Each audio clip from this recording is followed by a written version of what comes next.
शोल के इलाके गरीबाबाद में कायम गवर्नमेंट गर्ल्स एलिमेंट्री स्कूल की छत के छापर अचानक गिर पड़े, जिसके बायस स्कूल में खौफ व हरास फैल गया। खुशकिस्मती से वाक़े के वक्त कोई भी बच्ची जख्मी नहीं हुई।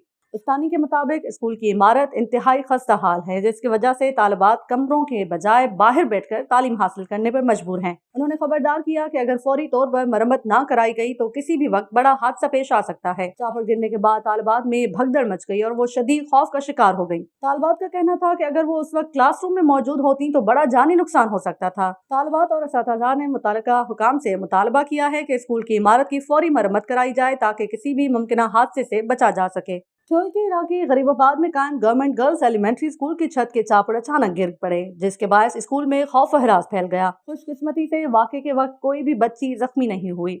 स्थानीय के मुताबिक स्कूल की इमारत इंतहाई खस्ता हाल है, जिसकी वजह से तालिबात कमरों के बजाय बाहर बैठकर तालीम हासिल करने पर मजबूर हैं। उन्होंने खबरदार किया कि अगर फौरी तौर पर मरम्मत न कराई गई तो किसी भी वक्त बड़ा हादसा पेश आ सकता है। छापर गिरने के बाद तालिबात में भगदड़ मच गई और वो शदीद खौफ का शिकार हो गई। तालिबात का कहना था कि अगर वो उस वक्त क्लासरूम में मौजूद होती तो बड़ा जानी नुकसान हो सकता था। तालिबात और असातिज़ा ने मुतल्लिका हुकाम से मुतालबा किया है कि स्कूल की इमारत की फौरी मरम्मत कराई जाए ताकि किसी भी मुमकिन हादसे से बचा जा सके।